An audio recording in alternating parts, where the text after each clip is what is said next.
નમસ્કાર વિદ્યાર્થી મિત્રો, તમારું હાર્દિક સ્વાગત છે એજ્યુકેશન ઇન ગુજરાતી ચેનલ પર. આજનો આપણો ટોપિક છે ધોરણ 10 વિષય સોશિયલ સાયન્સ. તેમાં આપણે જોઈએ ચેપ્ટર 10નું, તેમનું નામ છે ભારત કૃષિ. તેમાં વિભાગ ડીમાં આપણે જોઈએ કે નીચેના પ્રશ્નોનો સવિસ્તર ઉત્તર લખો. પ્રત્યેકને 4 ગુણ છે. પ્રશ્ન પહેલો છે કે ભારતના અર્થતંત્રમાં કૃષિનું યોગદાન વર્ણવો. તેમાં આપણે જોઈએ કે ભારતના અર્થતંત્રમાં કૃષિ પ્રવૃત્તિનું બહુ મહત્ત્વનું યોગદાન છે, જે નીચે પ્રમાણે છે. કૃષિ પ્રવૃત્તિ ભારતના લોકોને ખોરાક પૂરો પાડે છે. તે દેશના 60% લોકોને રોજગારી પૂરી પાડે છે. તે રાષ્ટ્રીય આવકની 22% જેટલો હિસ્સો આપે છે. તે દેશના કુલ ઘરેલું પેદાશમાં GDPનો લગભગ 17% જેટલો હિસ્સો ધરાવે છે. તે નિકાસ વ્યાપાર માટે ચા, કોફી, કપાસ, શણ, તેજાના મસાલાઓ, તમાકુ, તેલીબિયાં, બટાટા જેવી કૃષિ પેદાશો આપે છે, જેની નિકાસથી વિદેશી હુંડિયામણ પ્રાપ્ત થાય છે. તે સુતરાઉ અને શણનું કાપડ, ખાંડ, કાગળ, તેલ જેવા કૃષિ આધારિત ઉદ્યોગોને તેમજ ખાદ્ય સામગ્રીને લગતા પ્રસંસ્કરણ ઉદ્યોગોને કાચો માલ પૂરો પાડે છે. તેની સાથે પશુપાલન કરીને પૂરક આવક મેળવી શકાય છે. કૃષિ ઉત્પાદનોમાં ભારત છે વિશ્વમાં બીજા ક્રમે છે. પ્રશ્ન નંબર 2. કયા કારણોસર ભારતમાં કૃષિ ક્ષેત્રે પૂરતો વિકાસ સાધી શક્યો નથી? નીચેના કારણોસર ભારતમાં કૃષિ ક્ષેત્રે પૂરતો વિકાસ સાધી શક્યો નથી. પરિણામે વૈશ્વિક ઉત્પાદન સામે ભારતમાં કૃષિ ઉત્પાદન ઓછું છે.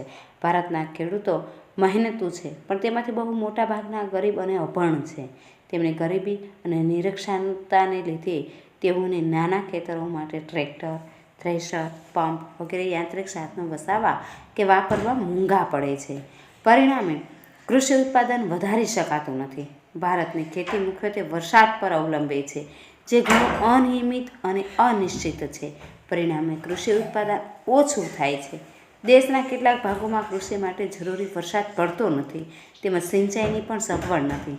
આ ભાગોમાં કૃષિ પેદાશ ઓછી થાય છે. દેશના માત્ર 40% વાવેતર વિસ્તારને સિંચાઈનો લાભ મળે છે.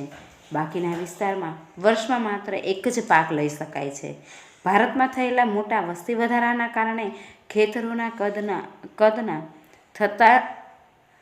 નાના થતા જાય છે. ખૂબ નાના ખેતરોમાં કૃષિ ઉત્પાદન ઓછું થાય છે. ભારતના ખેડૂતો કૃષિ ઉત્પાદન વધારવા માટે પ્રયોગાત્મક વલણ ધરાવતા નથી. તેઓ સુધારેલી બિયારણો, રાસાયણિક ખાતરો, આધુનિક કૃષિ યંત્રો, વૈજ્ઞાનિક કૃષિ પદ્ધતિઓ વગેરેનો ઓછો ઉપયોગ કરે છે. સમાજમાં ખેતીના વ્યવસાયનો દરજ્જો નીચો મનાતો હોવાથી શિક્ષિત લોકો આ વ્યવસાયમાં જોડાતા નથી. ત્યારબાદ જોઈએ પ્રશ્ન નંબર 3. કૃષિ ક્ષેત્રે આવેલા ટેકનિકલ અને સંસ્થાગત સુધારાની શી અસરો થઈ છે? તેમાં જોઈએ કૃષિ ક્ષેત્રે આવેલા ટેકનિકલ અને સંસ્થાગત સુધારાની નીચે પ્રમાણે વ્યાપક અસરો થઈ છે. તેનાથી કૃષિમાં હરિયાળી ક્રાંતિ આવી છે. અનાજના ઉત્પાદનમાં સારો એવો વધારો થવાથી દેશ અનાજની બાબતમાં સ્વાવલંબી બન્યો છે. પહેલાં અનાજની આયાત કરવી પડતી, તેની જગ્યાએ હવે થોડી નિકાસ કરી શકે તેવી પરિસ્થિતિ સર્જાય છે.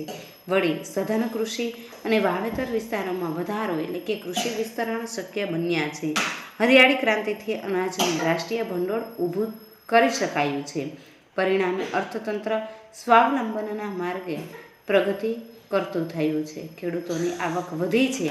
રોજગારી ક્ષેત્રે સુધારો થઈ રાષ્ટ્રનો વિકાસ થયો છે. ટેકનિકલ સુધારાની કેટલીક વિપરીત અસરો પણ થઈ છે. રાસાયણિક ખાતરો અને જંતુનાશક દવાઓના વધુ પડતા ઉપયોગથી જમીન પ્રદૂષણ થયું છે. તેનાથી જમીનની ફળદ્રુપતાને અને માનવીના સ્વાસ્થ્યને માઠી અસર પહોંચી છે. ત્યારબાદ જોઈએ પ્રશ્ન નંબર 4 કે શેરડીના પાક માટે કયા સંજોગો જરૂરી છે? તેનું નોંધપાત્ર ઉત્પાદન કરતા રાજ્યો કે પ્રદેશોના નામ જણાવો. તેમાં જોઈએ કે શેરડીના ઉત્પાદનમાં ભારત એક અગ્રગણ્ય દેશ છે. શેરડીમાંથી ગોળ, ખાંડ, ખાંડસરી જેવા ખાદ્ય પદાર્થો બને છે. વાવેતરની દ્રષ્ટિએ વિશ્વમાં શેરડીનું સૌથી વધુ વાવેતર ભારતમાં થાય છે. ખાંડના ઉત્પાદનમાં ભારતનું સ્થાન વિશ્વમાં બીજું છે. શેરડીના પાકને લાવવાની કાળી જમીન કે નદીઓના મેદાની ફળદ્રુપ જમીન, ગરમ અને ભેજવાળી આબોહવા, 21°થી 27° જેટલું તાપમાન તથા 75 થી 100 સેમી જેટલો વરસાદ માફક આવે છે. ઓછા વરસાદવાળા વિસ્તારમાં સિંચાઈથી પાકો લેવામાં આવે છે અને ભારતમાં ઉત્તર પ્રદેશ, મહારાષ્ટ્ર, તમિલનાડુ, આંધ્રપ્રદેશ, કર્ણાટક, પંજાબ, હરિયાણા, બિહાર અને ગુજરાતમાં શેરડીના પાક થાય છે. ભારતમાં શેરડીનું સૌથી વધુ વાવેતર ઉત્તર પ્રદેશમાં થાય છે, પરંતુ ખાંડના ઉત્પાદનમાં મહારાષ્ટ્ર મોખરે છે. ગુજરાતમાં શેરડી મુખ્યત્વે દક્ષિણ ગુજરાત અને સૌરાષ્ટ્રમાં પાકે છે અને ગુજરાતમાં કોડીનાર, બારડોલી, ગણદેવી અને પેટલાદમાં ખાંડની મિલો છે, જેમાંથી મોટાભાગની સહકારી ધોરણે ચાલે છે. પ્રશ્ન નંબર 5 છે, તફાવત સમજાવો. ખરીફ પાક અને રવિ પાક. ખરીફ પાકમાં જોઈએ કે ચોમાસામાં લેવામાં આવતા પાકને ખરીફ પાક કહેવામાં આવે છે અને શિયાળામાં લેવામાં આવતા પાકને રવિ પાક કહે છે. ખરીફ પાકનો સમય જૂન કે જુલાઈથી ઓક્ટોબર અને નવેમ્બર સુધીનો હોય છે, જ્યારે રવિ પાકનો સમય છે એ ઓક્ટોબર, નવેમ્બર, માર્ચ, એપ્રિલ સુધીનો હોય છે. ખરીફ પાકને વરસાદનું પાણી મળી રહેતું હોવાથી સિંચાઈની ખાસ જરૂર પડતી નથી, જ્યારે રવિ પાક સૂકી ઋતુમાં લેવાતો હોવાથી તે સિંચાઈથી જ લઈ શકાય છે. ડાંગર, જુવાર, બાજરી, મકાઈ, કપાસ અને તેલ, મગફળી, મગ ખરીફ પાકના ઉદાહરણો છે, જ્યારે ઘઉં, જવ, ચણા, સરસવ, રાયડો, અળસી વગેરે રવિ પાકના ઉદાહરણો છે. ત્યારબાદ આપણે જોઈએ પ્રશ્ન નંબર 6 કે ભારતમાં કઈ કઈ કૃષિ પદ્ધતિઓ પ્રચલિત છે, દરેક વિશે માહિતી આપો, અથવા ભારતમાં પ્રવર્તમાન વિવિધ કૃષિ પદ્ધતિઓ વિશે લખો. તેમાં જોઈએ કે ભારતમાં સજીવ ખેતી, ટકાઉ ખેતી, મિશ્ર ખેતી વગેરે કૃષિ પદ્ધતિઓ પ્રચલિત છે. સજીવ ખેતી, જે કૃષિ પદ્ધતિમાં યુરિયા કે બીજા કોઈ પણ પ્રકારના સામયિક ખાતરો અને જંતુનાશકોનો ઉપયોગ કરવામાં આવતો નથી, તેને સજીવ ખેતી કહે છે.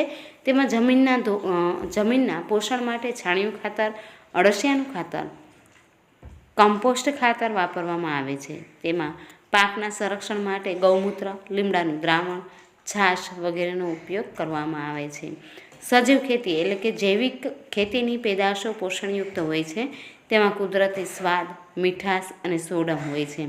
તેમાં ખનિજ, વિટામિન્સ અને જીવન શક્તિ આપતા તત્વો હોય છે. સજીવ ખેતીની પેદાશોની માંગ ખૂબ રહે છે, તેથી ખેડૂતોને આર્થિક વળતર સારું મળે છે.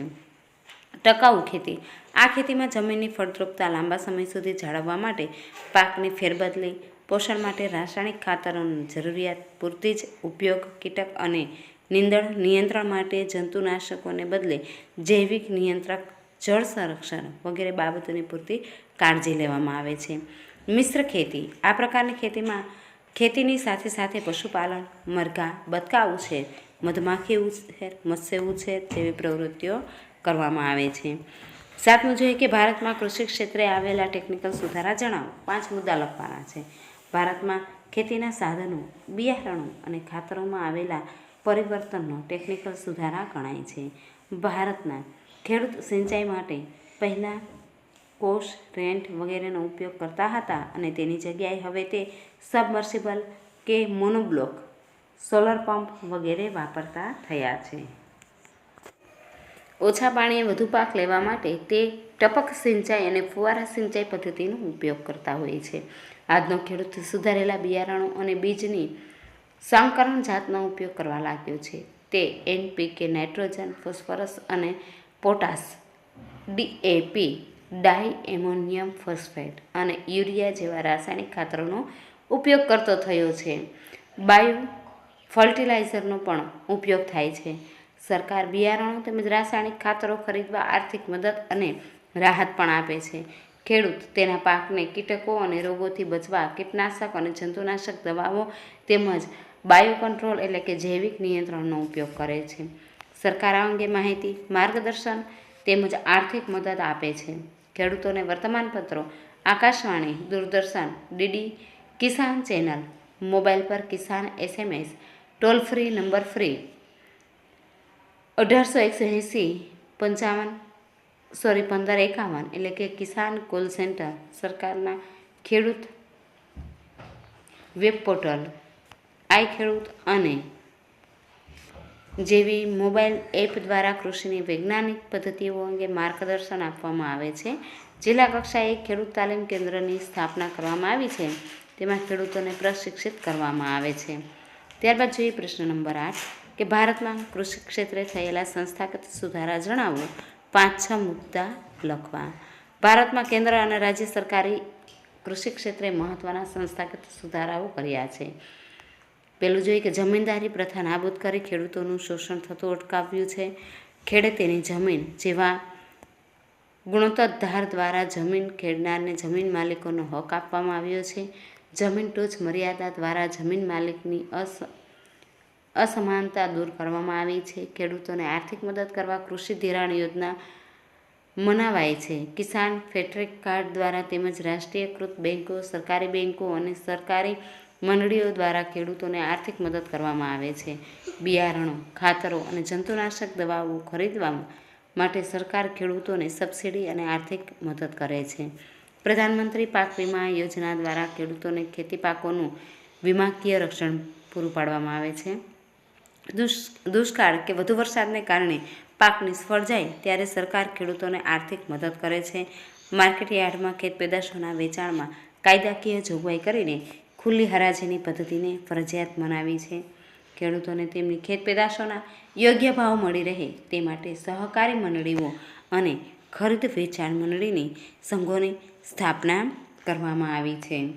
ત્યારબાદ જોઈએ પ્રશ્ન નંબર 9 કે પેજ નંબર 54 પર આપેલા ભારતના રેખાંકિત નકશામાં નીચે આપેલ કૃષિ પાકોનો એક ઉત્પાદક પ્રદેશ તેના યોગ્ય સ્થાને દર્શાવો. પ્રદેશના નામ કૌંસમાં આપેલા છે અને પ્રત્યેક વિગતનો એક ગુણ છે.